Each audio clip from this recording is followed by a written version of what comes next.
concentrated state power. Socialism, says Christoph. You can't create jobs under those situations. And we won't. All right, let's take some calls, shall we? Let's see here. Let's go to Patty, San Antonio, Texas, the great KTSA. Go. Hi, Mark. I would like to talk about the military and the socialist living that they live under compared to civilians. And that's been a topic that I actually tried to use to explain to people when this first started coming out in the beginning of the healthcare issue and why it doesn't fit with what we do. And my husband's 20 years Air Force retired, and 2 of my 3 children are serving. One's in Iraq right now. And the life that they live is not what we are used to. And I'm going to use an example of health care. A civilian, when we go to the doctor under our own health care, typically you make an appointment, you go. Sometimes you have a wait of 30 minutes or so, but you can typically take an hour or 2 off from work, go, and come back. That does not happen when you go to a military facility or under any type of socialized health care. You will be there. You'll need to take a day, and if they need to do some tests, you'll need to come back a different day. And, I mean, most of us don't get that luxury of being able to be off work 1 or 2 days with our, 10 days max of leave we get per year. So I don't think that is something the American people are going to want to sacrifice, sitting and waiting in lines for a whole day and not just being able to go. I have full military benefits under TRICARE because my husband's retired Air Force. I pay my employer, whatever it is, $200-300 a month, whatever it equates to have a civilian plan, to have my own private health care plan, and that's what I use, so I can make my appointments, I can go see the doctor, and I can come home. It's worth it. Well, Patty, I just want to make the point, if I can underscore it, and tell me if I'm doing this properly. You're saying, look, the infrastructure we build to support our military is what we do out of necessity. But it is not something to be copied into the general population, the massive civilian population, because it cannot work well, and it will not work well. That's what you're saying, right? Absolutely. And what the military has when they're active duty is if they have to go to a doctor appointment or something, they'll have that luxury of being able to go in whatever amount of time it takes to get there and get out. They're in uniform, they'll bump the line or what have you. So we don't get that luxury of, it's going to take this many hours. Well, there it is. It cuts into your PTO or whatever it is, your time off of work. Or if you don't have time, you get docked and pay. I mean, this is not something that the American people are going to want to have to undertake, and you can't pick bits and pieces out of it and sell it to the people, and that's why I used it to try to educate people in the very beginning of what socialism is. They also do not choose where they live. They don't get to move out of the dorms as young airmen or new service members until they're given permission to. And ma'am, they have a specific mission, they have a specific task, they have a certain time when they get up in the morning and go to bed at night, certain uniforms they wear during certain events or during certain activities. Basically, their lives are very heavily structured, and that is what they want to do to us in the civilian side. It is absolutely stunning, don't you think? I do, and I think they're picking out just certain things that sound sweet and trying to sell it that way, when people need to understand the meaning of the word sacrifice is not just that our military actually, signs their name on the dotted line that they're willing to give their life for their country, and that they do. That's not the only sacrifice that they make. There's many sacrifices. An 18-year-old does not live the life of an 18-year-old civilian, and so on and so forth, any age. They're completely controlled, and it's a 24/7 report. They don't punch in and punch out at 5. They don't have the luxuries or the freedoms that we do. Those are the sacrifices besides, the risks of losing their lives or their limbs and whatnot. Let me just say this, because I have to go. what you just said is really profound. The whole time you've been speaking, which is why I've let you go. You're very knowledgeable about this and much more articulate than I was. And what you've explained is very profound because we have this infrastructure to support our military, and it's not ideal. It is what it is because there's really no way around it. We try to improve it, but it's even hard to improve it given the fact that it's based on this model. On the other hand, why would you take that model and impose it on the private sector? Which is exactly your point. And yet, isn't it funny that that's what Nicholas Kristof is arguing for at the New York Times? I don't think it's that he doesn't understand it. I think he prefers it. It was a matter of time before they actually started making those comparisons and basically attacking the military. And that's, in a backhanded way. Absolutely. All right, Patty. Well, God bless you. Great call. I appreciate it. And that, ladies and gentlemen, was a great call. I'll be right back. Jeff, New Orleans, Sirius Satellite Special Ops. Go. How are you, Great One? I'm wonderful. How are you, my friend?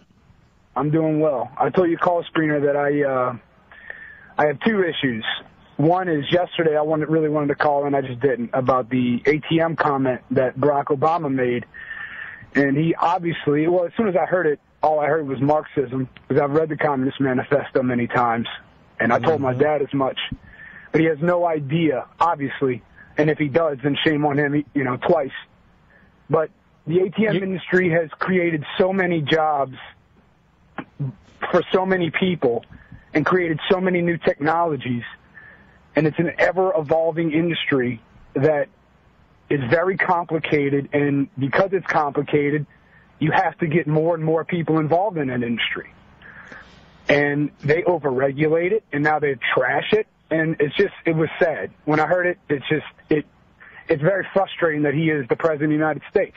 But, Jeff, isn't this illustrative of everything that goes on in our economy? We don't stand still. What the hell is he talking about? It's ever-changing, ever-evolving, Mark. I'm not going to bore your audience with it, but there's so many websites and secondary and tertiary industries and technologies that have been developed to try to fit that industry.